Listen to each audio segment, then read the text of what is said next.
GB! Come on, Great Britain! So this is what they were shouting to me. So I'm out in Beijing, 2011, and I've just done a triathlon. To be honest, I've not done the whole thing. I've done the swimming section, and I've done the bike section, and now I'm doing the running section. So I'm running as fast as I can, and I'm looking over my shoulder as I'm looking at the French guy and the American. They're chasing me down, and I'm running as fast as I can. I'm coming round the corner, and you know, when I come around the corner, I can hear the crowd cheering me on, and they're shouting, "Go on, Steve!" Which is really good, because when I hear my name being shouted, I lift my legs up a little bit faster, and I go faster. So that's really good. And then as I come around the corner, I can see, well, I feel myself smiling loads, which is nice. But as I'm smiling, I'm realizing that I can't breathe. I'm thinking, Steve, you know, you need to breathe. So stop smiling, just keep breathing, just keep concentrating. As I come around the corner, I can see that thing that I've been working towards, my dream, my goal, the finish line. And I'm like, oh my goodness, the finish line. And now I'm getting really nervous. I'm thinking, okay, Steve, just calm down, don't smile, just concentrate. And I'm running as fast as I can. And I've crossed the finish line. As I cross the finish line, I was like, yeah. I remember turning to the crowd, almost saluting them. And going, yeah. And as soon as I crossed the finish line, this official came over to me and he puts his medal around my neck. I thought, wow, did I win? I've got the medal. I'm trying to look at it. And it's all very shiny. And it's got some writing on it, but it's all in Chinese.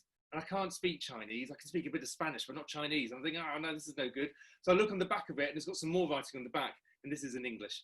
And it says finisher's medal. And I go, oh, right, it's a finisher's medal. And I look around me, and well, everybody's got a finisher's medal. But then I suddenly realized that I was hugging this medal really tightly, because it meant so much to me. Not only had I, just done a triathlon, which is amazing in itself, but I was there representing Great Britain in China. But not only that, 9 years before I got this medal put around my neck, I was told that I may never walk again. So that's the story, the journey that I'd like to share with you today. But I've been talking to Damien about this, and apparently it's not all about me. It's about you guys. So I want you to start thinking about, about what your goal is. Let me share a screen here so you can see what I'm talking about. So let me get rid of that. So, what's your goal? What's your goal? What's your opportunity? What's your love, your desire, your dream? Now, I want you to think about this personally, but also things we're here with Griffith Foods.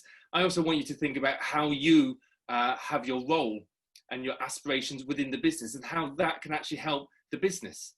So, in the sense of the business and the company, what are their goals? What's their values? Do you know what the values are? Do you know what the values are that you're working towards? And just in case you don't, I found this on your website, so let's just revamp on it. Our organisation aspiration is to make the future better by working together globally and behaving like owners to build customer success and deliver results while always acting like family. So that's the values, and that's what I want you to start thinking about. Throughout my presentation, I want you to think about how your values, how your goals work towards that in combination, in harmony, so that we can all work towards the same thing. Now, on your journey, you're going to hit some challenges. You always do. And this is what I'm going to be talking about. And I call it the wave of resilience, because when you hit that challenge, let's call it an adversity, let's call it a change, let's call it COVID-19, whatever you want to call it. When that stuff hits the fan, that's your shock. And we look at the graph here, you've got the shock there, then we've got the denial. You'll always have denial, where you just go, oh, surely not, I can't believe it. That's the denial bit. Then, as you realize that it's actually happening, you'll have the anger.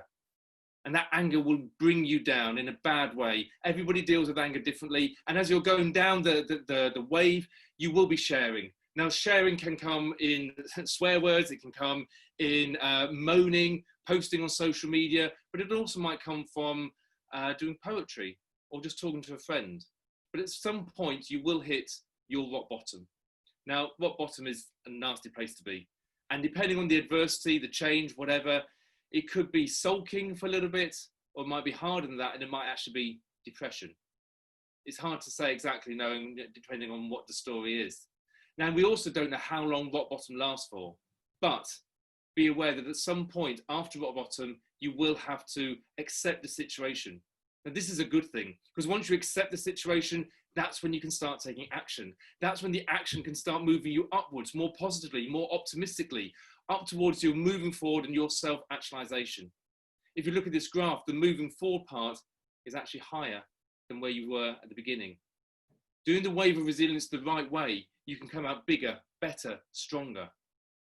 I'm going to explain that a little bit more because I'm not sure I said it was about you. It is really all about me. So I'm going to tell you about my journey and my philosophies and the messages that I learned throughout that. So let me go back to my childhood. It's always a good place to start. I love to run. I would run everywhere and anywhere. So that's my brother, my dad, my mum, got the dog there, my sister and me. I would run everywhere and everywhere. Running was my passion. It was my love. The other thing that I loved doing was scouting. Now, I love scouting. I don't know if any of you are ex-scouts or anything like that, but I loved it for the fun, the challenge, the adventure, the life skills and the opportunities. You know, I used to be that cub that would take the badge book home and I'd look for the next goal, the next badge that I wanted. And then I'd go and ask for help from my mum, my dad, the scout leader, of course. And they would help me work towards that badge. You can see all the badges on my arm. I love that. And I guess I didn't realise it then, but in a way I was, forming a foundation of setting goals and working towards them. Now, when I left school at the age of 16, I worked down the coal pits of Yorkshire. So my job was to build the machines up and put them down the coal pit. But when that machine broke down, I would get the phone call. And as an engineer, I'd have to go down the coal pit and I'd have to go to the coal face where the machine was, and I'd have to get that thing fixed. The thing is, I was presented with a problem. And I couldn't be part of the problem. I had to be part of the solution.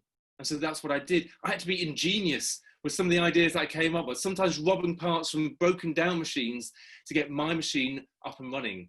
I couldn't lean on excuses. I had to turn my excuses into challenges so that I could get that machine fixed, get out there, get the hell out of there because it was dirty and dusty. I didn't really like the conditions too much, but I did actually like the job in itself, finding a solution to those problems.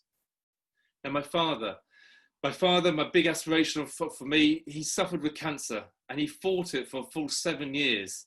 And I would say that he never quit, but eventually it did beat him. And in 1998, he passed away.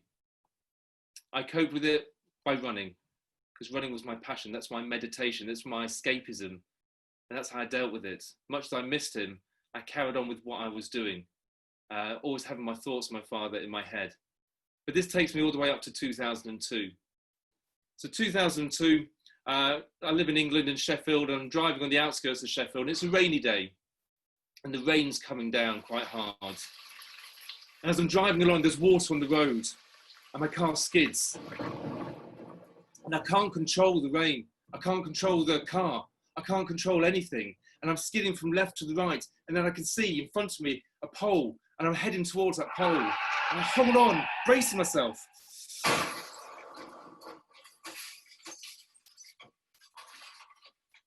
Everybody came to save me. The police, the paramedics, the ambulance, the fire brigade, to save me. And they managed to cut me out of the car. It took them about an hour and a half to slowly cut the car away, pull me out, along with my legs that had both been crushed. Now, they put me into a nearby waiting ambulance, and that ambulance took me to the nearest hospital, which is the Northern General Hospital in Sheffield. In fact, I remember the ambulance trip really clearly because the other two guys in the ambulance, they were called Steve and Steve.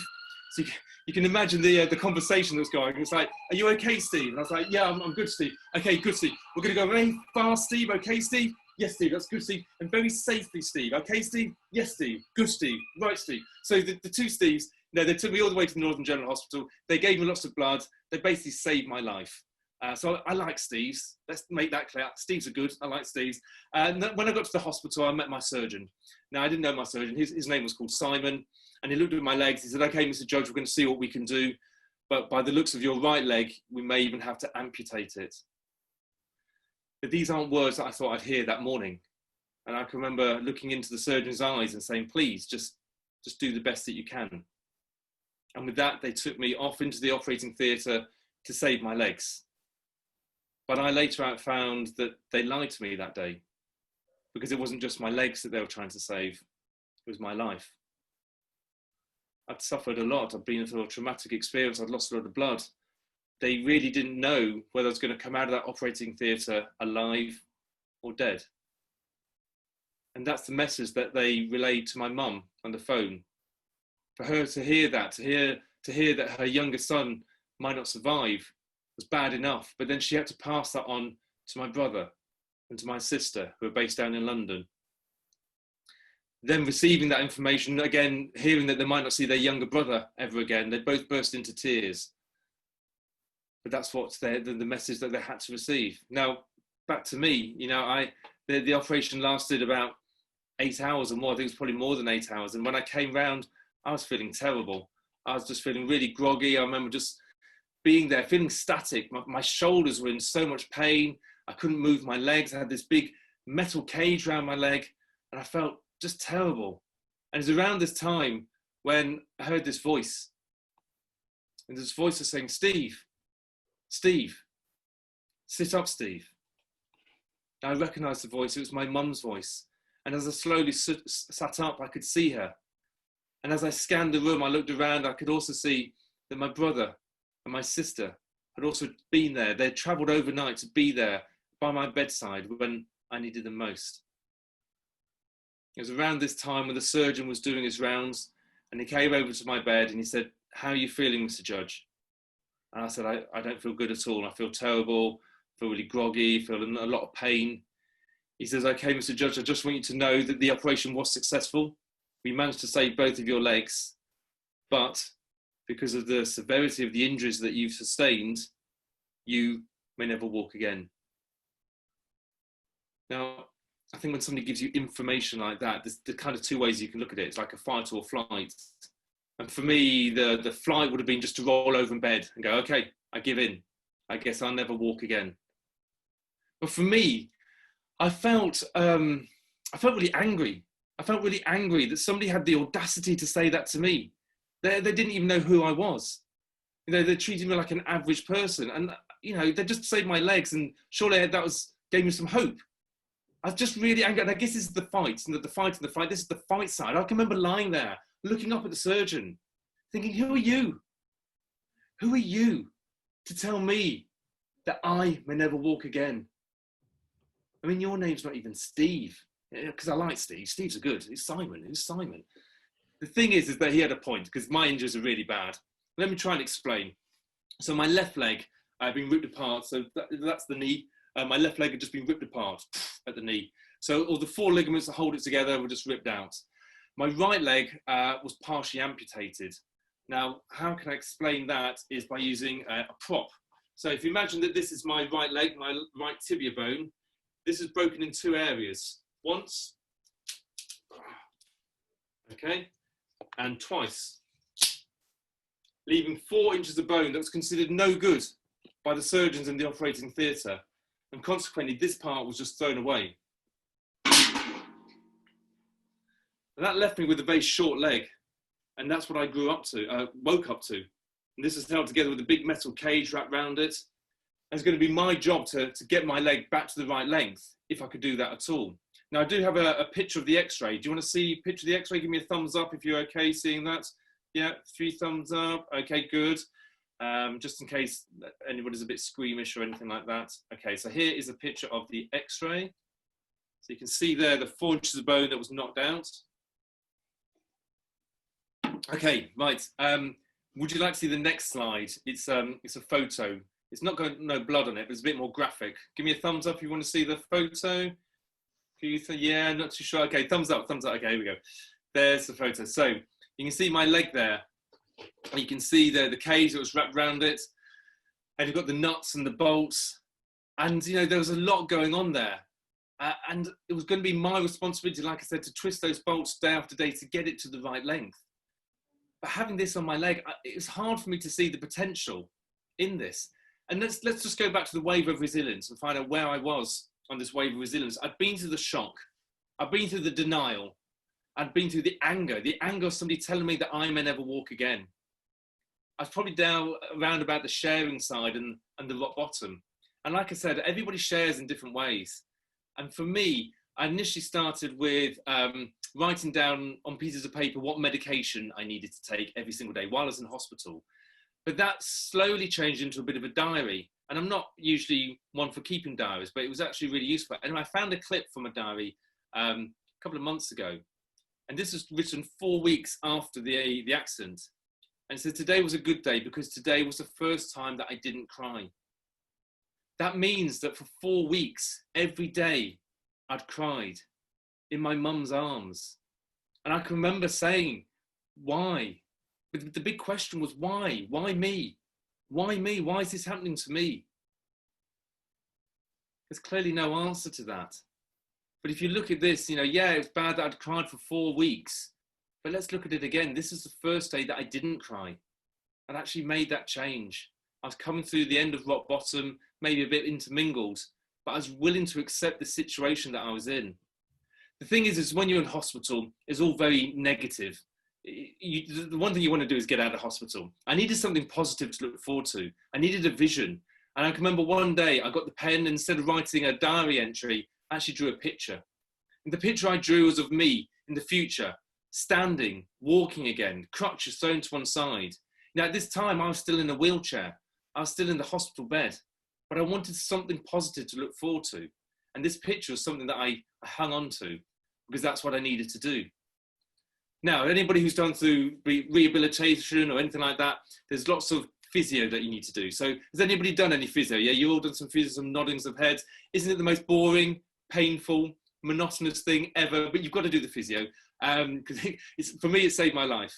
But I remember doing the physio, and I was always keen about doing more. There's at one point I was doing 22 different exercises, and I remember saying to the physio, "What more can I do? What more can I do? What more can I do?"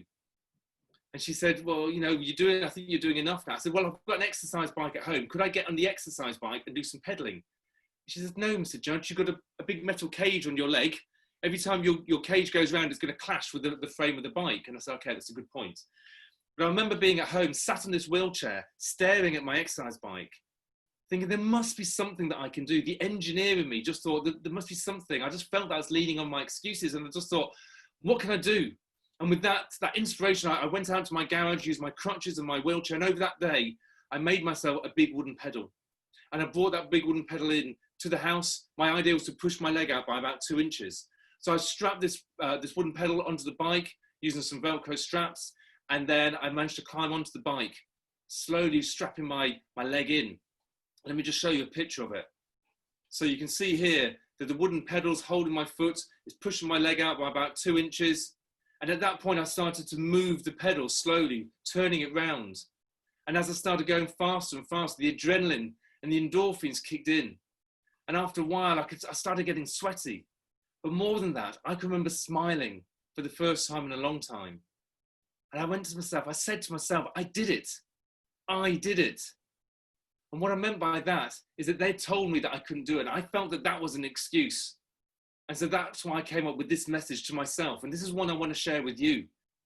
The next time that you feel that you're leaning on your excuses, what you've got to do is turn those excuses into a challenge.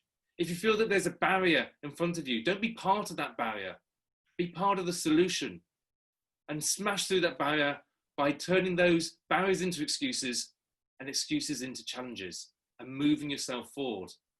So that's what I had to do. Now, throughout my progress, I'm trying to cut a long story short, but at one point, because I'd stretched my leg out a little bit, I couldn't straighten my leg. My leg was bent. And the surgeons and the physios said, "Steve, if you can't get your leg straight, you're going to walk with a limp for the rest of your life." I said, I don't want that. What do I have to do? They said, "You've got to get your leg straight." Got it. That's my vision. I'll go and do it. So the first thing I did as an engineer was I bought a protractor because I wanted to measure my leg. Very important to benchmark. So I bought a protractor and I measured the angle of my knee so you could see that. I then did loads and loads of physio. Absolutely excruciating, painful physio. Tears rolling down my eyes as I pushed my leg down, trying to get it as straight as I could. What I also did, part of the benchmarking, was I started recording it, making a graph, Excel spreadsheet. My physio says, "How are you getting on with the physio?" So I'll show you a graph. Look at this. You can see that. You can see where I've come from, where I was. You can see it before and after physio. She said, "This is amazing, but you don't have to do it. You don't have to do a graph for me." And I said, "It's not for you. It's for me." And I continued doing that for 3 months. My dedication, my commitment, the pain that I pushed myself through. The thing is, after 3 months, the results were that I'd failed. I couldn't get my leg straight. And it was horrible. It's a horrible feeling. And I can remember what I had to do was I had to ask for help. And the surgeon says, "I can help you if you want, but you might not like it." And I said, "Look, I can't do anything else. I've done as much as I can. 3 months I've been doing this for. I need a straight leg." And so with that, they took me into the operating theatre and they gave me a double cage. When I woke up, I was in so much pain. It was like hell on earth. Let me show you a picture of it. And this meant that all my independence that I built up had vanished. I couldn't drive the car that I had at that time with the hand controls. I couldn't sleep at night. I had this double cage on for 7 weeks, and it was my responsibility to twist the nuts and bolts day after day after day, to slowly straighten the leg bit by bit. But it worked. But during that time, I felt so low. I think I'd gone back to rock bottom. We talked about rock bottom being a dark place. This is the closest I came to depression, mainly because this is about a year anniversary to when the accident happened. I couldn't help but think where I was a year before. And I gave in because I started crying, and it was that kind of crying that you can't stop. The kind of crying that when I did stop, it just built up inside me and it erupted like a volcano. Day after day, over and over and over again, just crying. I stopped doing my physio. I became a waste of space, just lay on the sofa doing absolutely nothing.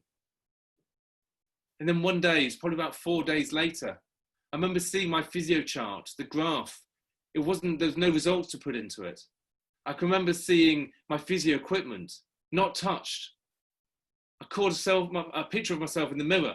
I was unshaven and unwashed, and I hated myself. I hated what I'd become. I hated who I became. And because of that, it spurred me on. Now, I'm going to contradict myself. I'm always talking about your vision and your goal and working towards that. But there's going to be times when you struggle towards that. There's going to be times when you struggle with the motivation. And that's when you've got to think about where you are now. And so I'll share you with this message. Always, always be that person that you want to be. But, and when times are tough, don't be that person that you've become. Sometimes it's not always about what you're going towards. It's about where you're going away from. And that's what I had to do. I didn't want to be where I was, and I got my act together and I carried on through the physio, through the rehabilitation. Now, to get a little bit technical here, I'd stretched my leg out, okay, by 4 inches, twisting the bolts day after day, slowly stretching the skin and the muscle and the ligaments and wrenching the bone apart to form a gap of 4 inches. The thing is about that, it's just a gap. There was no bone in it. And I can remember me saying, well, when can the cage come off? And they said, well, when the bone's grown. Now, I don't know about you, but how do you grow bone? I just thought you drank lots of milk. I ate lots of cheese.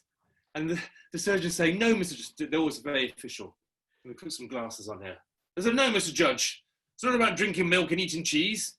It's about standing on your leg, walking on your leg. Trust the cage. And I'm like, trust the cage? You trust the cage. But this is what I had to do. I had to think about how I could push myself, either a Zimmer frame or on the crutches. And where I live in Sheffield, it's very hilly. I needed somewhere flat. I found this place called Rother Valley. It's a park, it's got 2 lakes in it, it's got a path all the way around it. I drove myself down there. With my hand controls car. And when I got there, it's raining. And I thought, oh my goodness, this is it. And I can remember the rain coming down and I was just telling myself, Steve, come on, you've got to do this. Come on. And I was just like, okay. Grabbing my crutches and getting out the car and bracing myself as I slowly put my foot down. Ah! The pain shooting through me made me feel cold and lightheaded. Ah! The pain was like draining me so much, but eventually I saw that there was a park bench closer to me than the car was behind me. Getting this park bench and sitting down on it and resting, recovering, and wiping the tears away. I looked at my watch, I timed myself, 34 minutes. I looked at my pedometer, see how far I'd walked, half a mile. Half a mile in 34 minutes? What's the point? I used to be a runner. I just thought this is a waste of time, a waste of effort. I felt demoralized and deflated. I just thought, I don't want to do this anymore. As I looked down through my tears, I could see that there was blood dripping from my cage, from the pins in my cage. The blood was dripping down and being soaked up by my sock. At that point, I realized that I couldn't have gone any further. I realized that I'd been the best that I could be. I realized that I shouldn't have any regrets. And I started feeling cold and weak, and I knew what was going on. I had to get back to the car. I remember picking myself up and walking back to my car, step by step by step, grunting out loud. I got to the car and I closed the door so nobody else could see me cry this time. When I got home, I collapsed. I was exhausted. I had a sleepless night that night with muscle spasms. And the next day, I did nothing, completely exhausted, just recovered. And the day after that, I got up and I did it all again. Because that's what I needed to do. And sometimes I fell. And many times I cried. But I set my goals, working towards that park bench. And after I achieved that park bench, I went on to the next park bench. Pushing myself every single day for what I needed to do, to work towards my goal, my goals, to stand again and to walk again. And at this point, I want you to think about what your goal is. But more than that, what have you got to do to reach that goal? And I want you to take some notes now. I want you to write down one thing that you know you've got to do. You know what that is, whether it's an email, whether it's a phone call, whether it's that complete that project. Write down that one thing that you've got to do that might be out of your comfort zone, but that one thing that will take you to where you need to be, to where your company needs to be. Think about the values and your values as well. Now, as I set my goals, working to the park bench, when I got to that park bench, the next session, I'd set my goals and work on to the next park bench. And after that would be the next park bench. And then as I got around the top of the lake, I could see the next park bench. And I got to that, and then the next park bench. It's quite a good story about benchmarking here, to be honest. And I want you to take that on board, that you can't do things easily. It's step by step, park bench by park bench. And think about what you need to do. And every time I went out of my sessions, I remember this message that I told myself, and that was to not have any regrets and to always be the best that I could be. Because if I did that, I would definitely have no regrets. And over the next year and a half, my bone, it did grow. The cage was released, and I managed to get up that mountain, and I threw my crutches to the side, and I achieved it. I achieved my goal, and it got back to normal. The thing is my goal was very much to get back to normal. When I got there, things were very different. It's very different to what I used to be. So, you know, let me try and explain what happened to my legs. My left leg, the ligaments in my left leg got replaced by ligaments from a pig. So I've got pig ligaments in my left knee holding it all together.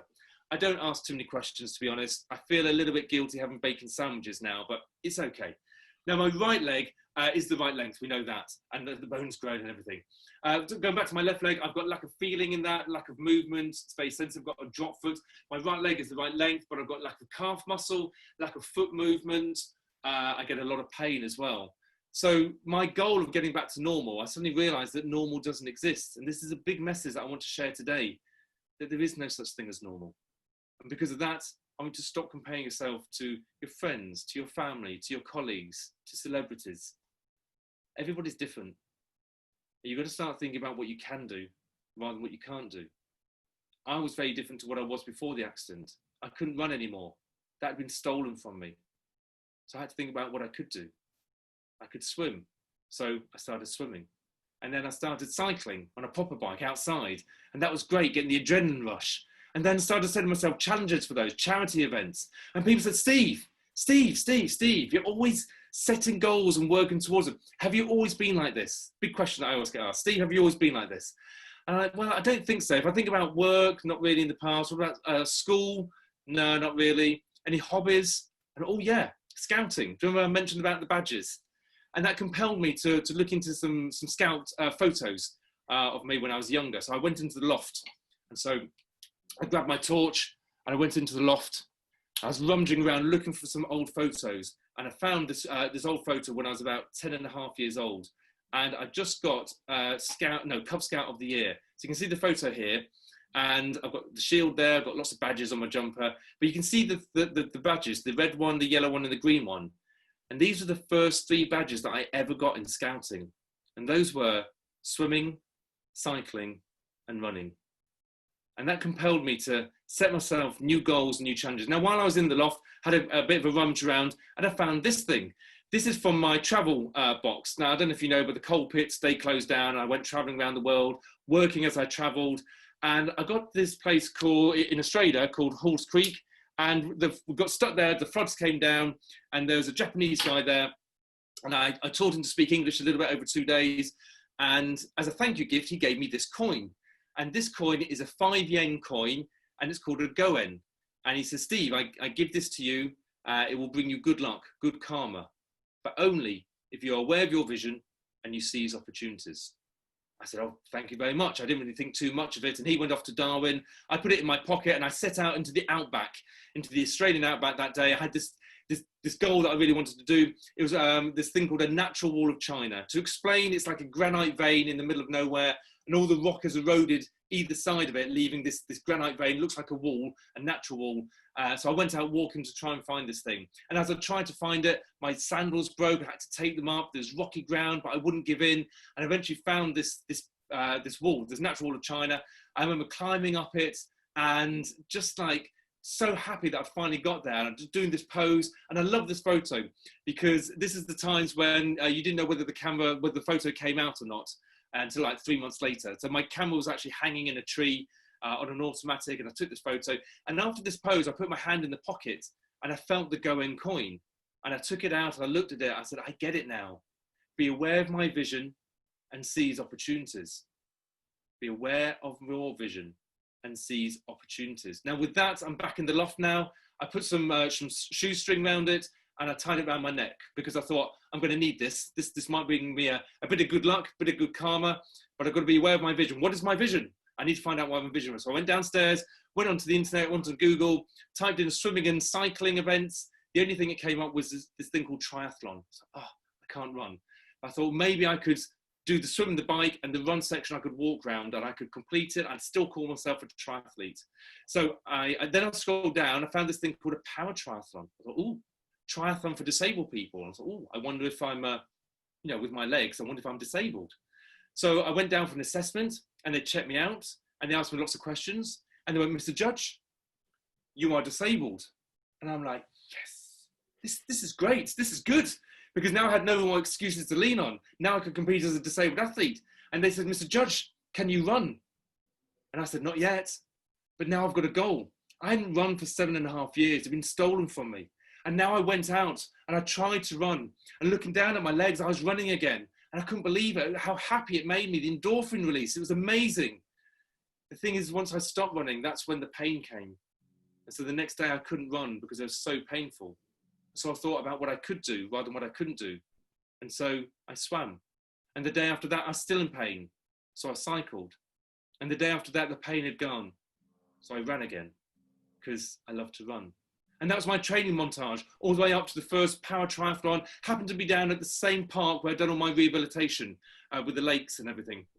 I go down there and I meet the other power triathletes from around the UK. Amazing people with missing arms, missing legs, visually impaired or completely blind, doing a power triathlon. Okay, so now we get our wetsuits on and we get into the water, waiting for the horn to go off. And you can hear my heart beating as we're waiting.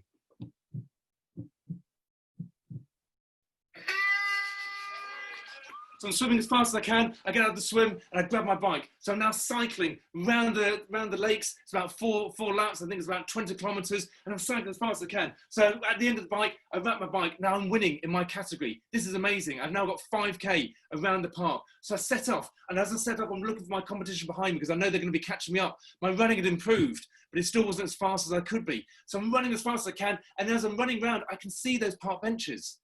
The same park benches that I used to be sat on. And I'm thinking I could see a vision of myself there, sat down there in pain and in tears. And I thought, that's not me anymore. Look at where I am now. Look at what I've achieved. Look at what I'm doing. And I'm running as fast as I can. And I did 1K, 2K, 3K, 4K. And I can hear the tannoy system calling me in as I'm running along. Go on! Go on, Steve! Go on! Trusty! So running, and I come through the finish line and I celebrate, go, yeah! Because I did it. I did the triathlon. No, don't forget that, was it 7.5 years before this, they told me that I may never walk again. And now there I am, crossing the finish line. The relief that I had, the sense of feeling and emotion that I had, I burst into tears, picking my son up and hugging him like a teddy bear. I just felt so much happiness and relief all mixed together in the fact that I'd achieved my goal as it was then. And I want to keep on thinking about what your goal is and what your goal is. You know, at that point, one of the officials came over to me and said, Mr. Judge, congratulations, you are British champion. I said, thank you very much. He said, would you like to represent Great Britain? And I'm like, hell yeah, I would love to represent Great Britain. So this is the thing. I'm now working full time, okay, in construction. I've got a family with 2 kids, and now I want to take on being an elite athlete in swimming, cycling and running. This is not easy. But again, I thought about what I could do rather than what I couldn't do. I got up early in the morning. I'd go swimming before work.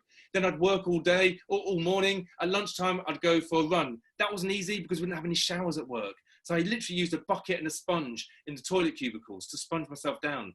In the afternoon, I'd go back to my desk. Then at the end of the day, I'd go home, play with the kids, put the kids to bed, and then I'd be out on my bike. I'm not saying I did that every single day, but I was always thinking about how I could do as much training and get the balance sorted out. It was not easy, but I had a goal. I had a vision that I wanted to work towards, to become British champion again.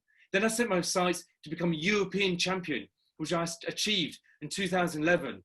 And then I set my goals to become world champion. That's in 2011. Now I knew that I was going to struggle for motivation. How was I going to do that? And I thought about what I did when I was in hospital, about getting the vision right. And so I got some colouring pens this time, and I drew a picture.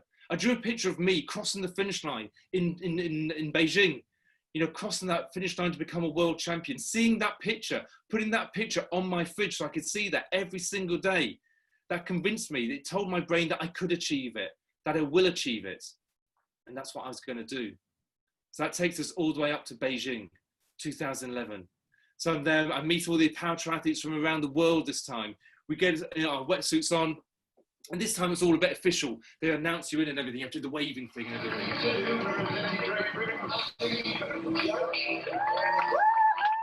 Okay, so you get into the water with your wetsuits on, you're waiting for on your marks.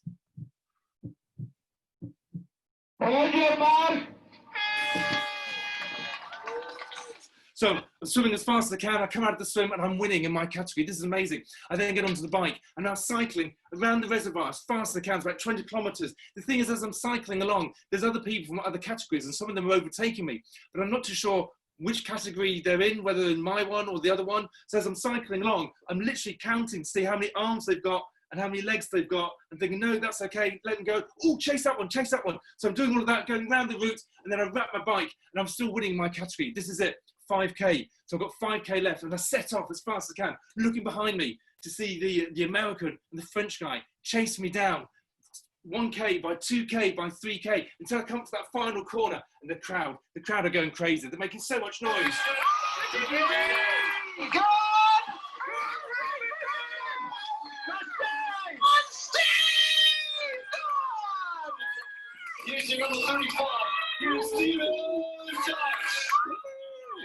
So on that day, I achieved the gold medal, and you can give me a virtual hand clap if you want for my achievements on that day. Become world champion, and what a relief it was crossing that finish line. So much joy, so much happiness of what I'd achieved, the accolade that I'd done is just incredible. I've got a picture as well. Let me see if I can share the picture. So this is me crossing the finish line. You can see the anger, the passion, the relief crossing that finish line. Now the next day there was a trip to the actual Great Wall of China, and going there was just amazing because I just felt that, taking my the thing that's around my neck back to kind of almost where it belonged, where I went to the natural Wall of China, now I'm going to the Great Wall of China. But yeah, it reminds me every single day to be aware of my vision and seize opportunities. And that's how I achieved what I did on that day. Now then, the story doesn't finish there. Let's go a little bit further. So after the 2011 World Championships, what did I want to do next? What goal? I wanted to be world champion again in 2012. That was in New Zealand. So that's what I said as my goal. That's what I started working towards. And then did the British Championships where I won. And then I did the European Championships. And this happened. I got beaten by the Italian. Yeah, his name's not Steve.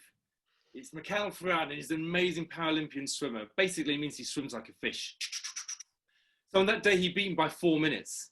4 minutes. 4 minutes is massive. I couldn't even see him in front of me. My race takes about 1 hour 15. So 4 minutes ahead of me. At that point, I realized that in 6 months' time, I wasn't going to be world champion.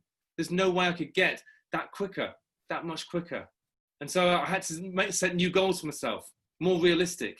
So I can't be gold medal. So my goal now is to go for silver medal, or my goal will be to go for bronze medal or podium. That's my goal, and that's what I would work towards. And then I suddenly realized what I was doing. I suddenly realized that I was leaning on my excuses. And so I had to turn my excuses into challenges. And so I had to get 4 minutes quicker in 6 months. Now, this is not easy. Okay, I've just done a PB. I've been as fast as I could. So how on earth could I get any quicker? I had to think about how I could be more efficient in my swim. I had to think about how I could be stronger on the bike. I had to think how I could be faster on the run. All of these things as an elite athlete does.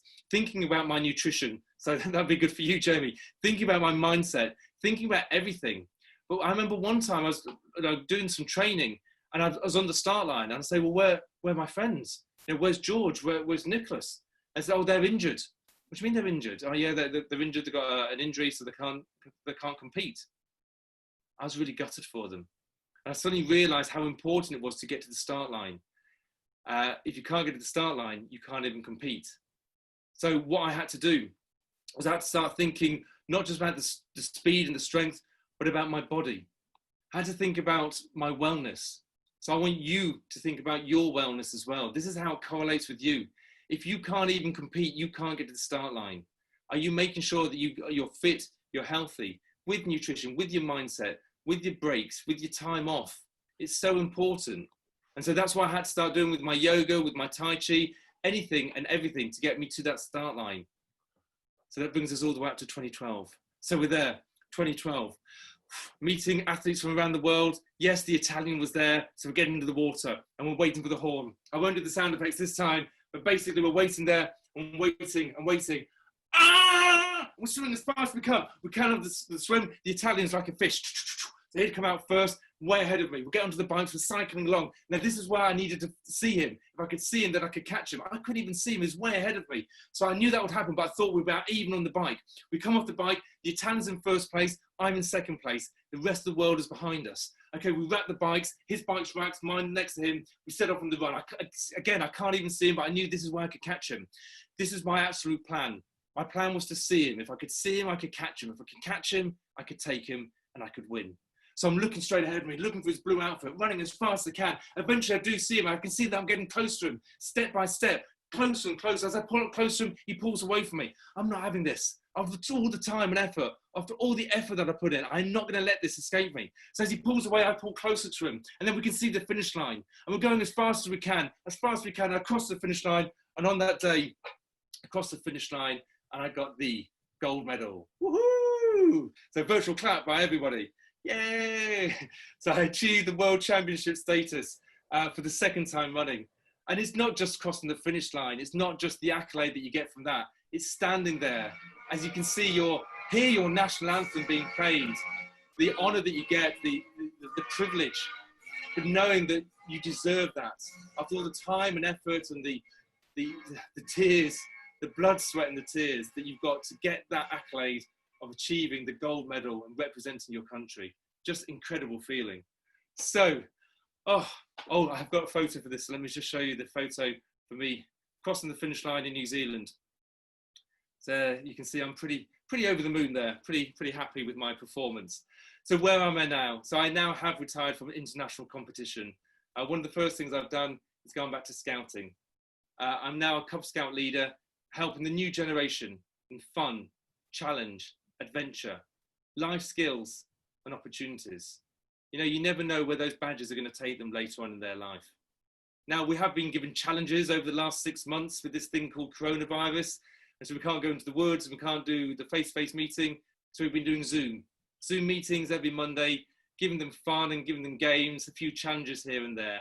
But again, thinking about what we can do rather than what we can't do.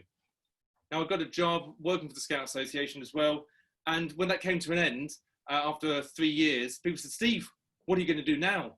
And I remember standing there, almost like Superman pose, looking into the future going, I am going to be a motivational speaker. And they're like, wow, that sounds amazing, Steve. How are you going to do that? I was still in the pose. I was like, I haven't got a clue, because I didn't have a clue. I didn't know how to be a motivational speaker. I did a few school assemblies and stuff. But I realized at that point that if there's something that I really want, something that I'm passionate about, if I set that as my goal, my gold, I would work towards it. And so that's what I did. I started working towards it. I joined this thing called the PSA, Professional Speaking Association. And then I started doing performances.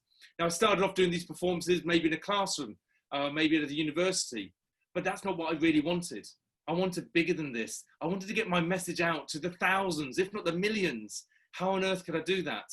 So what I needed was a vision.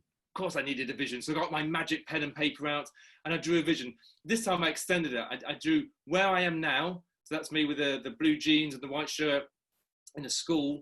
But then I thought, conceive it, believe it, achieve it. Where do I want to be? This was my vision. I want to be wearing a blue suit. I mean, one of those head mics. You've seen the people who wear those head mics, they look cool. I want that. I want to be on a big stage with the big lights. I want lots of people. I want a standing ovation. And that's what I work towards. And that's what I am now, an international motivational speaker, a global speaker. I'm now the president of the Yorkshire region of the Professional Speaking Association. Yes, coronavirus has dampened that a little bit since we can't do the face-to-face thing, but I'm here in my office thinking about what I can do rather than what I can't do. I'm still doing my workshops as well. The wave of resilience, helping people to understand what the wave of resilience is, but also giving them the tools to push themselves through it and also to pick themselves up quickly when they're at rock bottom so they can move forward, take acceptance, take action and find their self-actualization. Your vision, your goal will help people to find their goal, their goals, whether that's through guided visualization, but also the tools that I've learned along my way. And the Stagecoach Gold is because I believe that every single person has got a story inside them. And if they want to share that story, I want to be able to help them to do so. And that's what I do by speaking from the stage or speaking through a PowerPoint. Now, as a speaker, a lot of people say, Steve, what an amazing story. Have you got a book? I said, I haven't got a book. They said, well, you should have a book. Why have you got a book? I haven't written a book. Well, you should write a book. Okay, I'll write a book. So I set that as my goal, and I did this last year. I now have a book. So I've now released my book, my autobiography called Don't Lean on Your Excuses, and I'm so proud of this. It took me a long time to do, but it's my book. I'm now an author. How cool is that? So you just never know what's going to be up. But the thing is, like I said before, it's not about me. It's about you. So what's your goal? What's your gold, as I would call it? Where do you stand within your company, within your business, about how that associates with the values? Let's go through the values again.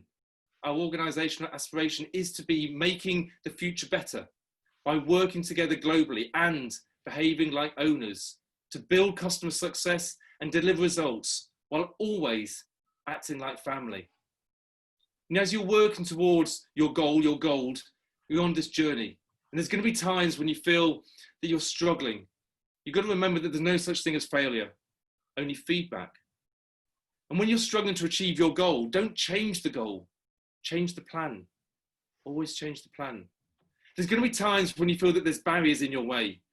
And what you've got to do is you've got to see those barriers as excuses. And to smash through those barriers, you've got to turn those excuses into challenges. You know, throughout your journey, you've got to make sure that you are always the best that you can be. Because if you're the best that you can be every single day, then I believe every single one of you will achieve your goal, your gold, and every single one of you will live your life with no regrets. And what I want you to do just at the end here is write down two things. Two things. The first one is what action you're going to take immediately, either today. What time is it? Okay, it's 4 o'clock. Maybe today, maybe tomorrow, but you're going to do it very, very, very soon. The second thing is something you're going to do maybe next week.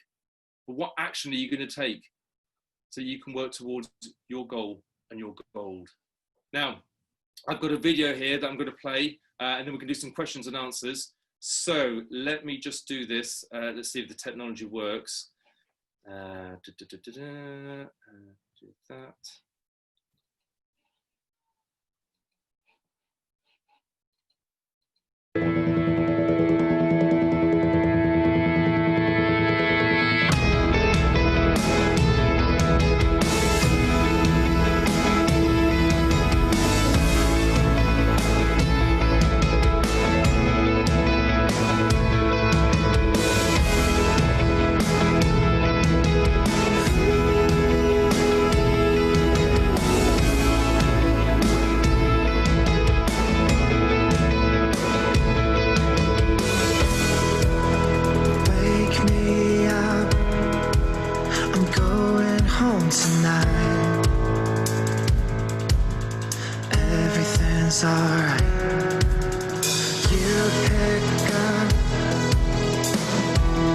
heard your voice, but still it's not enough.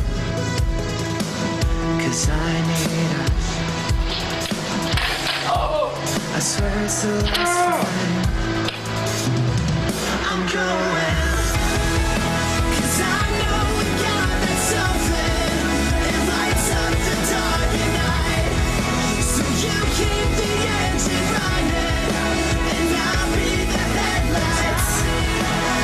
You and me, we're heading for the end of time. 'Cause nothing lasts forever. I'm not giving up without a fight. Watch the stars holding up the sky. Everything's alright. I don't know. Go on! But I Go on, Steve! Go on! I'm coming back to you. I swear it's the last time I'm going. 'Cause I know we got that something. It lights up the dark at night. So you keep the engine running, and I'll be the headlights. Representing Great Britain, Steve and Josh. Okay, bud.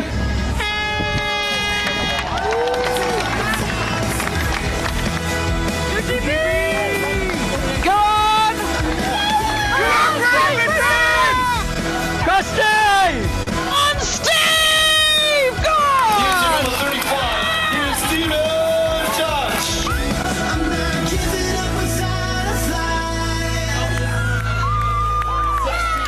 What an amazing performance. Right. There you go. Right, thank you very much. That's the end of the performance. So if you've got any questions or anything, I'm more than happy to answer them and help you in the best way possible. Thank you.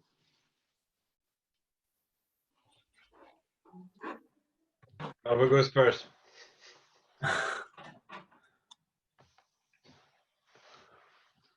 I'll go first, if that's okay. Yeah, okay, Jamie. Sure. Yeah. Well, firstly, thank you for the talk. It's quite an inspirational story, especially for me because I'm got a lot of sporting interest as well. So my question really is sort of related to that is just sort of the application of I think obviously as someone who's been successful in both sport and kind of in business as well, I just kind of want to ask about how similar and how you can apply the same mindset you have when trying to win a sporting competition to trying to be successful in business as well, if that makes sense. It does.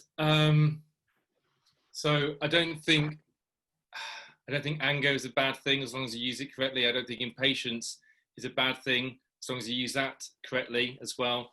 I don't think competition is a bad thing as long as you use it in the right way.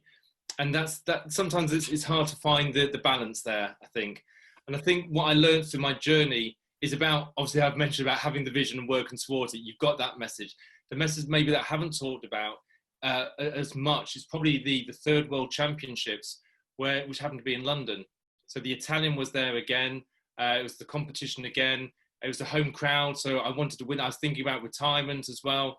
So we did the swim, the bike, the run. I cut a long story short, across the finish line, the Italian beat me. The Italian beat me on that day by 30 seconds. 30 seconds. You're just like, really?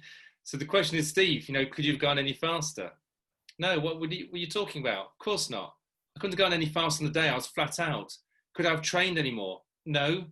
I've told about my training, how much I did. What about anything else? Your mindset, your nutrition, your wellness? No. As an elite athlete, you're considering all of that. Nothing went wrong. I could not have gone any faster. So that's why when I crossed the finish line in 2013, in second place, 30 seconds behind the winner, I had absolutely no regrets. And that's the message that I would pass on to how it works in business as well. You can't get all the contracts. You can't get everything. You can't always win. But what you can do is make sure that you've got no regrets. Have you got no regrets? Have you had all the meetings? Have you done all your research? Have you done all the analysis? If you've done all of that, then that's fine. Now, if you haven't, and you feel that you should have done something else, then that's bad. Okay, then you're a muppet. You need to work on that. You need to make sure that you have no regrets, and that is talking about what could go wrong. So it's talking about, the future and doing that risk analysis and thinking, right, if this happens, what are we going to do? If this happens, what are we going to do? So that you've covered all the angles. This happens in sports, it happens in business, it happens in academics as well. People that get to an exam and go, do you know what? I wish I'd revised more. It's too late. It's too late. If you get to an interview and you go, I wish I'd done some more research on the person that's interviewing me or the business, it's too late. And it's the same in business as well. So you've got to think about what will give you that satisfaction of no regrets, and that is generally being the best that you can be.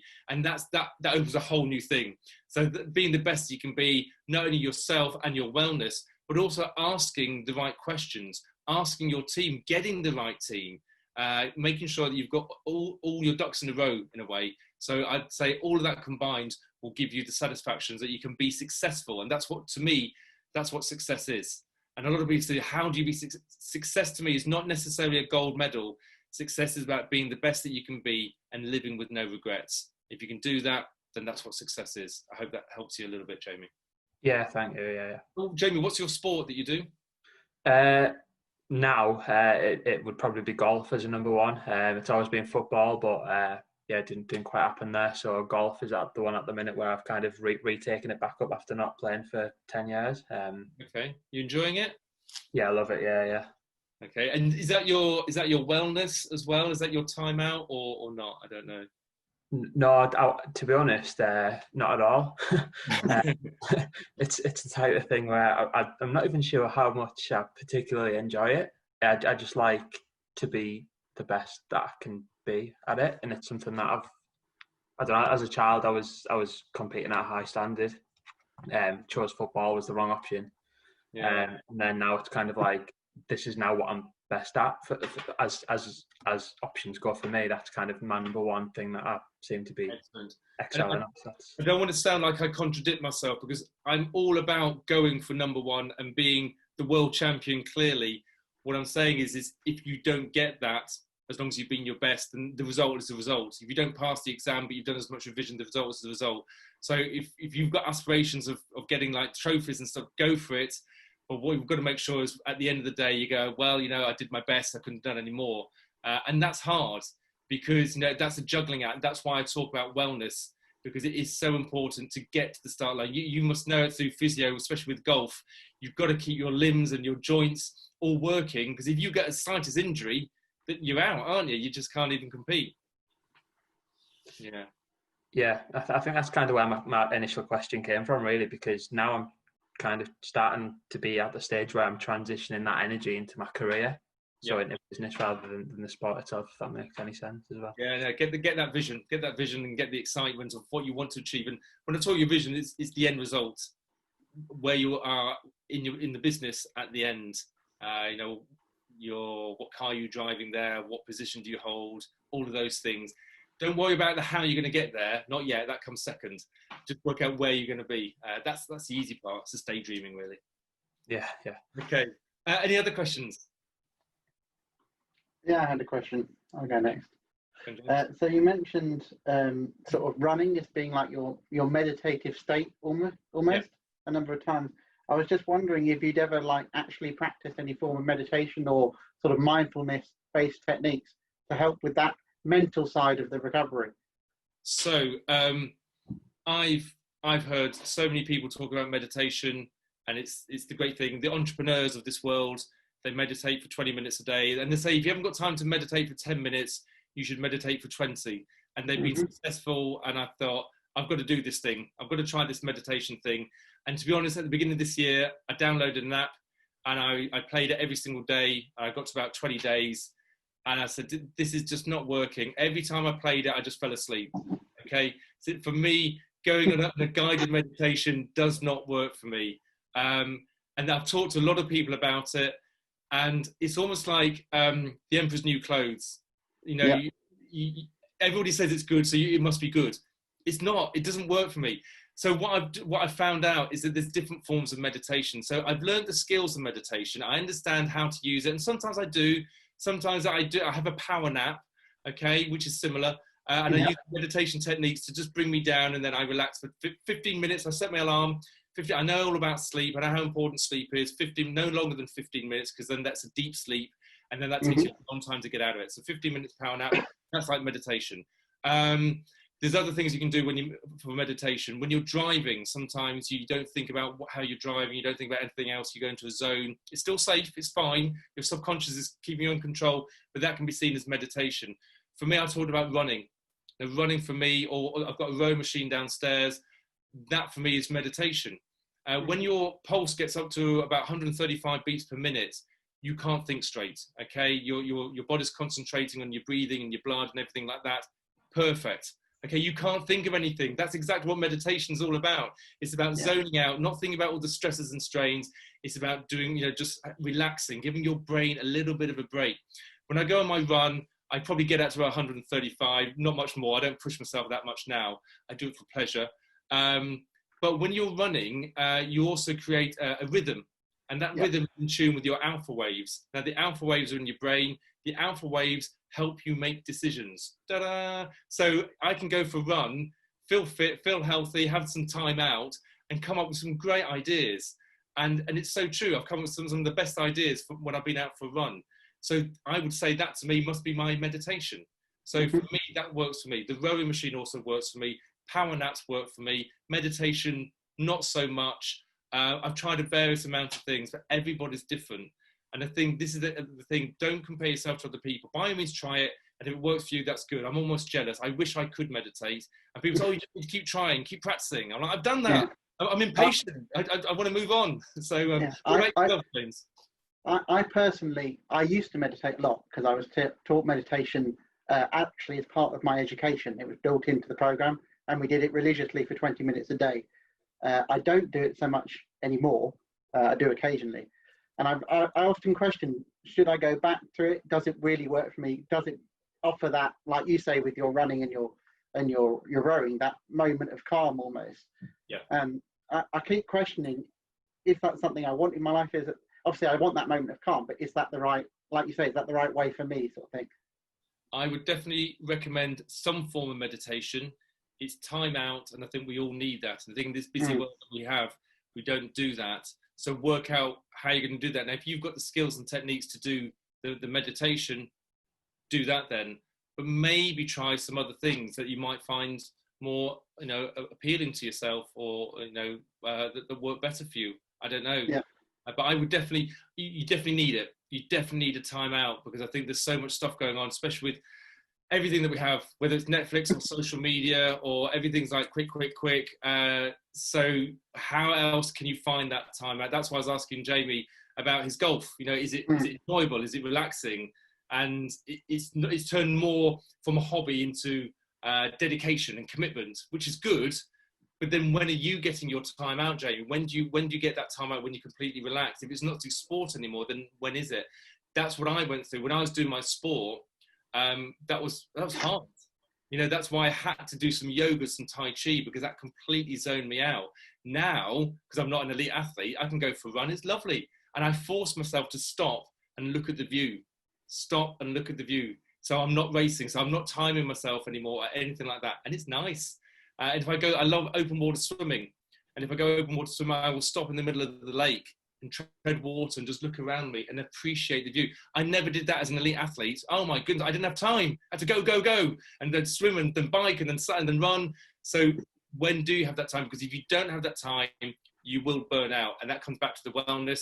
That comes back to, if you can't get to the start line, you can't even compete. It's so many good on so many levels. So yes, James, I will hold you accountable for that. You've got to start something, and I will follow up, and you can tell me what exactly you started. Does that help, James?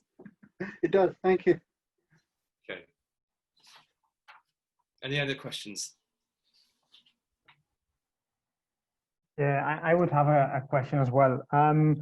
So when setting up goals, there is always, or at least I always find that if you are too ambitious, that can come in detriment of other things. Quick example, if you want to be very successful in business, it might come as a detriment of your family time or friends, right? Or health time, no, doing sports and all. And sometimes you might be in situations like the one you talked about, in which you didn't have time to go running, so you went running during work time, and you had to go to the bathroom with a sponge and everything. So those sort of social indifference moments that you need to endure to reach those ambitious goals.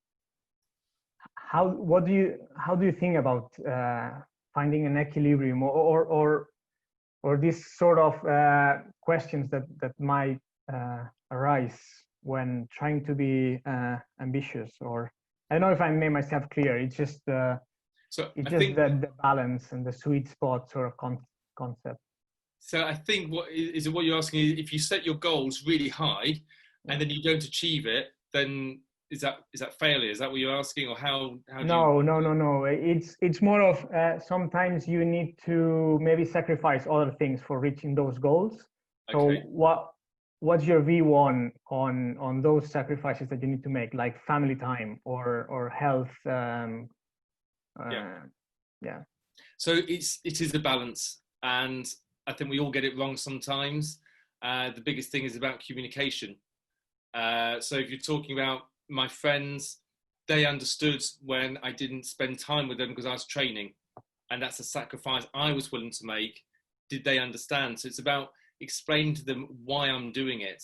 It's not because I've fallen out of friendship with them. It's because I'm working towards my goal, and by explaining it, that's what's really passionate about it. And hopefully they'd actually support me with that. When it's people closer to home, like your family, you might be willing to sacrifice because, again, you're working on this, but work out how long you're going to make that sacrifice for, and also make sure that the other people understand how long it's for and why you're doing it. Again, if you explain it correctly and you explain it with passion, then hopefully they'll be with you. If they like you, if they love you, they'll support you to work towards that. Now the risk is that it doesn't quite work that way. And so I don't know if you've heard of the love languages at all, but love languages is something, there's these 5 languages that we all love. See if I can remember them now. So one is words of affirmation, one is touch, one is time, one is gifts, and one is words of affirmation. Yeah, words of affirmation. I don't know if I said words. So anyway, there's 5. I can send you a link to them. You do this questionnaire, you find out what your primary love language is, and the ones after that. And then you can work out what makes people happy. So let me give you an example. Children is pretty much always time. They love time. They love time with their parents, okay? They're hungry for it. So time is always number 1. After that, my daughter is words of affirmation. So if I want to make her happy, I can just write a card and say, you're amazing, you're wonderful, you're beautiful, you're so intelligent, just lots of words. I spent time writing it. She's very happy. She loves that. My son, he's like gifts. So I'd have to buy him a gift, but he also likes time. So it's not just buying him a gift. I want to now play that gift with him, or build the Lego with him, spend some time with the gift with him, or go out and fly a kite with him. Okay, so that's my kid. My girlfriend is time. She likes to spend time with one another. Mine is service. So I like it when people help me. Whether that's my brother helped me decorate the house when I moved in, brilliant. So I really like that. Now then, this is where the conflict goes. My girlfriend is time, mine is service. So when I go over to her house, I think, oh, to make her happy, I'll put that shelf up because she wants the shelf putting up. That's service to me. She doesn't want service. She wants time. She just wants to sit down and chat. And I'm like, yeah, but I'm going to put the shelf up. She says, forget about the shelf, just to chat. Or she says, let's go for a walk and we can talk and walk. And I'm like, well, why don't you go for a walk and I'll put the shelf up? It's all about understanding what makes the other person happy. Now that I know that she wants time, so we can spend some time with her. And then she knows that she can just like help me out by, maybe helping with the housework or stuff like that. And that makes me really happy. So again, it's down to communication, learning what everybody wants, learning what makes people particularly happy. And a lot of people, a bit of a brand statement here, is a lot of people think it's gifts. So they think they can work really hard, earn lots of money, buy lots of gifts, new house, new car, jewelry, stuff like that. But if that person doesn't want gifts, if they actually want time, you're now doing the opposite. They just want you home from work and spend time with you. Find out. Do the questionnaire and you can find out what their love language is. So it's all about communication and working out what that is. Probably gone a bit deep there, but does that help you a little bit to understand? Yeah, it does. It does. Really. Yes, please. If you can send the link to that framework, that's going to be. Yeah, no, I've done it. I it. did it for my kids and my girlfriend, and now we have our results pinned on the fridge so that we can all see, we can all be reminded. And if I really want to make somebody happy, I can go, oh, right, I need to do that, and that will make them happy, and vice versa, hopefully. It's all about understanding. So, yeah, if anybody wants to the link to that, just send me an email. I'm on social media. LinkedIn is probably best. Or you can contact Damien. He can give you my email. And I can send you that link and many other links as well, anything that you want. Cool, thanks. Any other questions? Yeah, I got one. It's quite related to what Shoma said. How did this change your relationship with your friends, your family? How did this change your world, actually? Yeah, it changed my world a lot. So with my friends, okay. My family, I think it brought us closer together. My immediate family, my mum, my brother, my sister. I got married when I was still in a wheelchair. So 3 months after, my goal was to stand at the altar. So I used a Zimmer frame to do that. Now, my wife, we got married, and my wife was very supportive. But as the years went on, I think there's a lot of things that put strain on our marriage, whether that's the car accident and the trauma that we both went through, not only myself, but for my wife looking after me. For them to have my goals and work towards them, she couldn't quite understand why I kept going. And at one point, I remember going on a training camp and coming home and learning all about speaking to the people that are close to you and getting them to be on board. Now, I didn't know anything about the love languages at this stage, but I learned about getting people to go on your journey with you. And I remember sitting down with my wife and saying, look, this is where I want to be. I want to become a world champion again. I want to celebrate with you. I want you to support me, and I want us to go on this journey and have success and be amazing. And she turned around and said, that's okay, Steve, but that's your goal. That's not our goal. Now, at that point, I didn't really have any more notes on that. I didn't know what to say to that. That wasn't in the rule book in a way. And so we struggled. And so we did go through relationship issues, and we went to Relate and went to marriage counselling for 2.5 years while I was doing the training. Now, at the end of it, the result was that we got divorced. I'd retired from international competition at this stage. It was 2014 when we got divorced. But our kids are now 50-50 between us. But it wasn't just because of the triathlon and setting goals and being dedicated and committed. It was more deeper than that. And now with the girlfriend that I've got, she's really helping. We totally understand. We have great communication. We do understand the love languages because we learned about that. But when I was writing my book, that was a big commitment. Sometimes I was up at 4 o'clock in the morning writing so I could get 3 hours of time before my kids woke up. Sometimes I'd be the whole weekend writing my book, or evenings, so I couldn't see my girlfriend. But she totally understood, because she said, Steve, you need to write this book.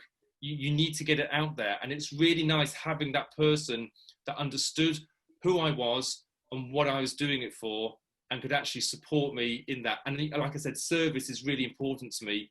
So the fact that she could either give me time is service, or maybe even come over and make me a meal while I'm working. That to me, I absolutely love. And I, really appreciated that. And vice versa, hers is time.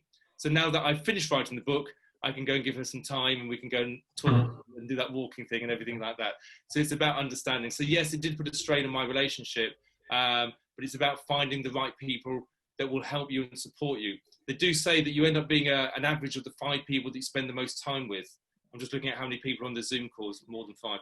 So, you find the right people. You find the right people, they will help you, they will encourage you. If you're with the wrong people that drag you down, that are negative, that hold you back, you've got to ask yourself why you're with them. you know, and I know that's not easy, especially if they're family. What can you do? But you've got to work out who can lift you up.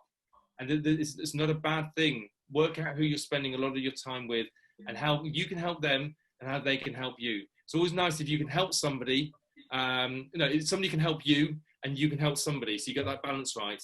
And I love that. I'm helping a lot of people now with their goal setting, with their becoming speakers. I had a Zoom call this morning about somebody who wanted to become a motivational speaker.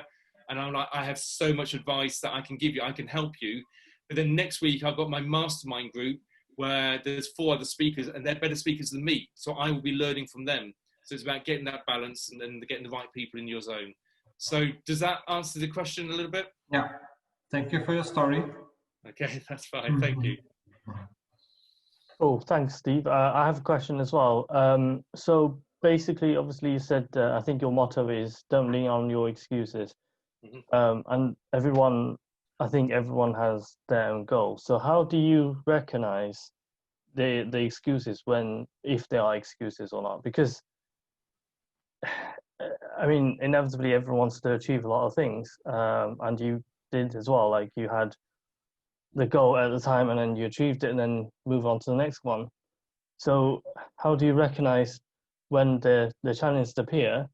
How do you know there are excuses and they are not necessities at the time? So for example, obviously at the time you could probably spend your time, instead of training, doing something else, like spending it with family or kind of, you know, fill up other obligations. So how did you know that goal was definitely the goal and those other things were excuses? Okay, it's a good question. I think it really comes down, it sounds like I can't give a specific answer, but it comes down to your gut. It comes down to how you feel about that. And that comes back to how you feel about it. And nobody else can decide for you.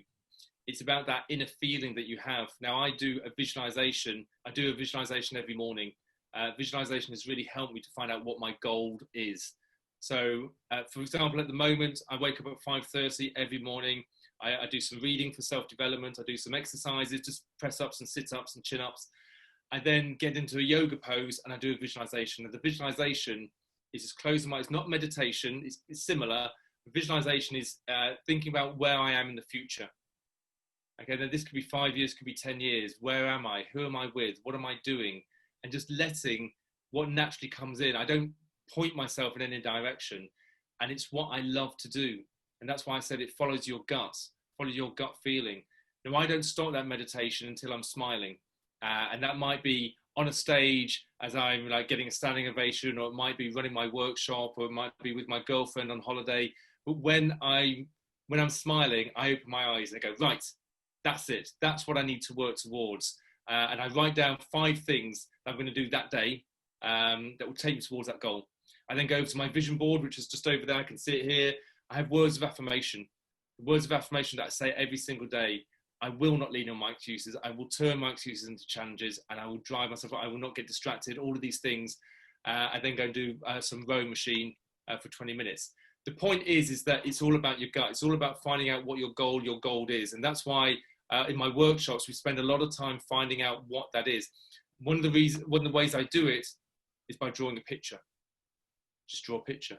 Like I've talked about in my presentation, draw out where you are now, but most importantly, where you want to be. Just draw a picture of yourself smiling, because you want to be happy in the future, surely. Who are you smiling with? Who's next to you? What's your house look like? What's your car look like? What's your job look like? What's your health look like? What's your bank account look like? All of these things, just draw what you actually really want. And then when you've got that picture, not only can you explain it to the people around you, like your boss or your family, your friends, your loved ones, you can show them, this is what I want. So they go, wow, I never knew you wanted that. Well, let's go on this journey together and get them to draw a picture, and hopefully the pictures match up. But it really is about finding that thing that you're really passionate about, that thing that will get you out of bed in the morning, that thing that will make you jump out, your goal, your opportunities, your love, your desire, your dream, and go with that. And then you talked about, is it an excuse or not? Now, I always say it's either an excuse or it's a fact. And again, only you can work out which one it is. But sometimes things are fact. You can or you cannot do that. That's it. However, if it's an excuse, you'll probably know if it's an excuse, especially if you're leaning on them. An example is like, oh, I can't go out for a run today, it's raining. And other people say, well, just put a coat on and go out. Or I can't go cycling because, you can't go cycling because it's icy outside. Well, bring the bike inside and get a turbo trainer. It's all sort of like working out how you can do things rather than how you can't. But some things you just can't do. If your bike has been stolen, you're going to struggle to go cycling. You could go to a gym, you could borrow one, I'm sure you could, but on that night, maybe you actually can't do that. But then you think about, well, okay, I can't cycle, I'll go for a run. So there's usually something, but if you actually completely run out of ideas, then that's a fact. And that's fine, you know, don't put yourself down. Does that help you a little bit? Yeah, definitely, yeah. Thank you. Okay. I think the visualization is definitely a good tip, because without kind of, it's almost like the teaching process. Sometimes, you know, if people might feel when you teach someone, you actually truly learn the skill yourself for the first time, or you know, like expressing it to someone else then gives you the ability to understand it better. It's a bit like that as well with visualization. If you drew it out, then you actually knew for yourself better as well when you draw down what it is that you want. Because if you didn't go through that exercise, you probably just had some sort of like very brief idea in your mind, but then visualizing it is a good way of realizing it as well. Oh, I absolutely love visualization, and I won't go into it in great detail now, but I used to do a routine before my race, and I used to do some yoga, some Tai Chi, visualization of the whole race, from putting my goggles on, getting into the water, and everything would be perfect. Of course it would be. It's a visualization. You wouldn't make it negative. That'd be crazy. So it'd be the best race ever. I'd be the fastest, the most efficient. I'd be screaming. I'd be swimming like a fish, you know, going so fast on the bike and the run. And I'd cross the finish line. I'd be like, yes. And then I'd wake up. It took me about 20 minutes. I'd then go down to the start line, smiling. And people go, what, Steve, what are you smiling at? I said, oh, I've just done the race and it was awesome. I want to do it again. And they're like, whoa, Steve's lost it. You know, what do you mean you've just done the race?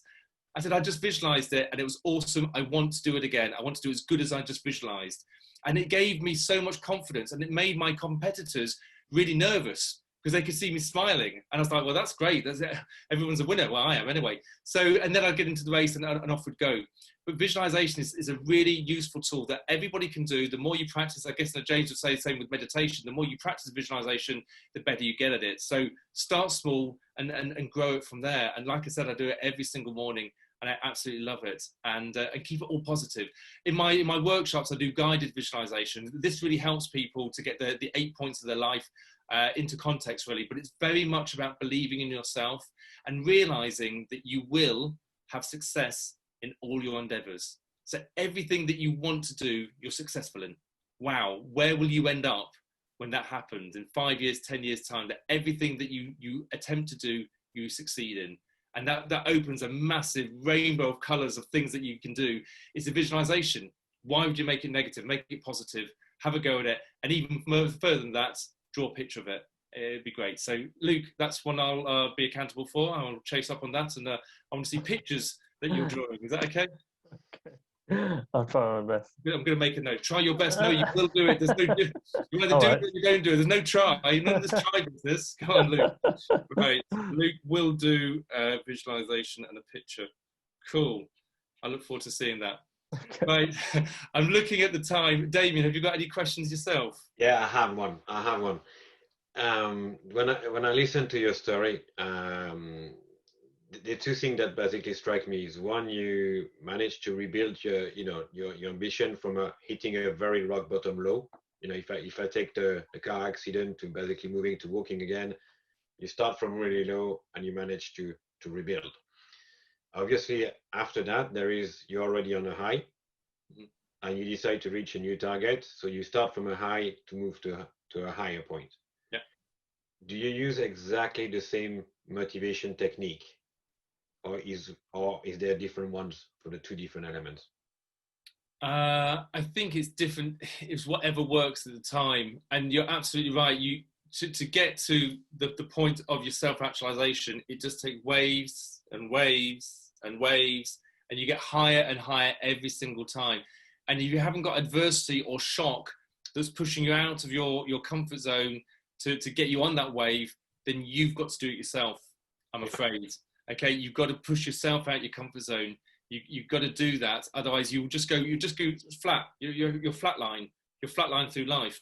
And that's okay, that's very safe, but you'll never get up here.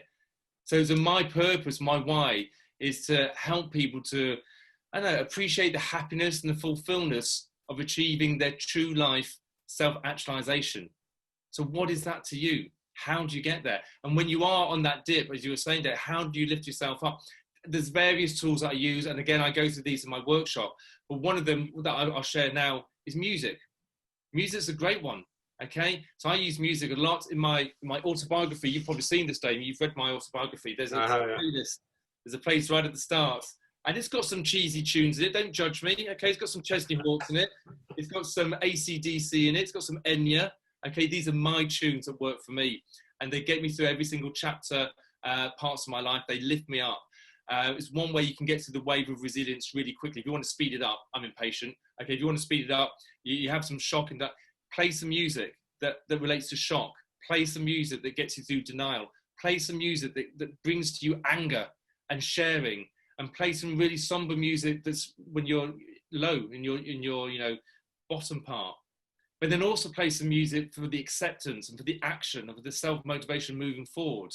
If you play these tunes, you get into a playlist, all you've got to do is when something bad happens, you just press play. You listen to the songs, it will take you through the wave of resilience, it will take you out the other side, acceptance, action, moving forward. You can speed up the process. It's kind of cheating the system a little bit. So what do I use? I use a lot in the low period. I'm not saying I'm always low, but sometimes, believe it or not, who motivates us. Sometimes I have low days, and I have had low days throughout coronavirus, corona coaster, I would call it. I don't know why. I've woken up and I felt really low. And my routine has dragged me through in a good way. And the main thing that's worked is pressing play on that playlist. Really lift me up. It's like meditation. It's like listening to, somebody talking to you. You listen to the words. It's like going to church and singing hymns and doing prayers. It's all the same thing. You find the right tune that gives motivation with a good tune and good music, then that can really lift you up. So I've got my own playlist, and I recommend that as a tool for everybody here to get those tunes, get them ready now, so that when the stuff hits the fan and when that adversity hits, all you're going to do is press play, and that will really help you. So over to you, Damien. Do you have your own tunes? Do you have your own playlist at the moment?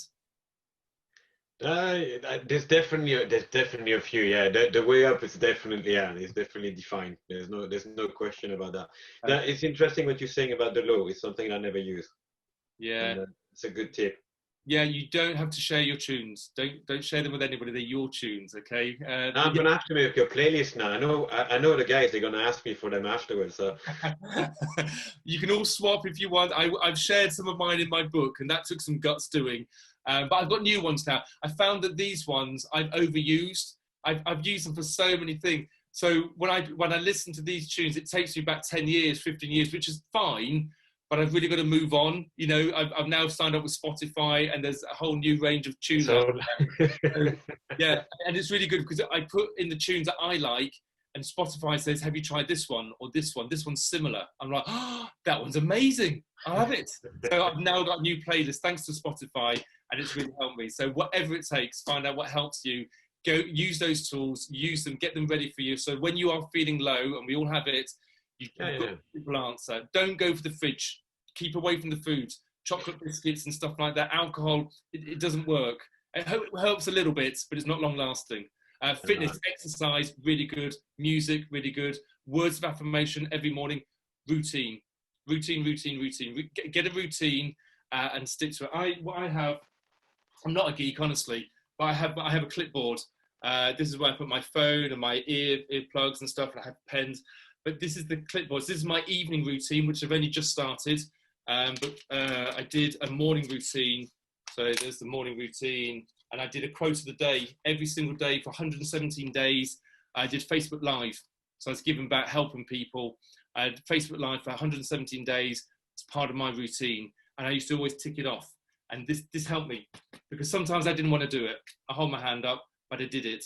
And I'm really proud of myself. So Now I've moved on to an evening routine because I know how important it is. No television before bed, no blue screen, relax. I've got meditation on there, James, although it's just breathing in, breathing out. The thing is about meditation, it sends me to sleep. So the ideal time for me to do it is just before I sleep. So it's perfect. I've even got reading on there, but the reading is something light-hearted. I'm reading quite a heavy book, all to do with the brain and everything. that's not good for bedtime. So I've got a more light-hearted book. But the other things I have on it, I'll just read them out, is goals I'm going to do the next day. Let's get that out of my head, done. Congratulations for today. So what have I done that's really good? Give myself a pat on the back. Sometimes you need to give yourself a pat on the back because nobody else does. And what are you thankful for? What's your gratitude? Is it your wife? Is it your kids? Is it the roof over your head? If you're struggling, go down to your breathing. You're alive. You have food. You have money in the bank. The simple things, just gratitude, and then close your eyes and go to sleep. And then I write down how many hours sleep I get. Sleep is very important, but that's a different subject altogether some of the time. Well, talking of music, Steve, you sound like Heather Small now. What have you done today to make yourself proud, you see? Oh yes, that's a good, I think, yeah, that I had that, not in this book, but it was on my playlist when I was an elite athlete. Yeah, Heather Small's done a few things there, so yeah, I've got a few of her songs on my, but yeah, what have you done to make yourself feel proud? Good one, James. I look forward to reading the rest of your playlist. Gonna send you the longest playlist ever. do it. I think we can always share. The thing is that you've got to be careful when you say this is a brilliant tune, you should hear it, and you hear it, you go, it's not that good. So one of my I'm just being honest here. One of my speaker friends did this. He did a presentation and he played this tune and he sang along to it at the beginning of it, and it was the most cringeworthy thing ever because it just was so weird and so strange. To him, it helped him. It was so motivating for him. It helped him through some really dark periods. But for the rest of the people in the room, it just wasn't. And it was the worst thing I've ever heard. I've never cringed so much. So be careful when you share those tunes with other people. Okay, fair enough. They might not think the same as you. And when they diss your tune, you're like, oh, how dare you diss my tune? That's special to me. So yeah, just be careful.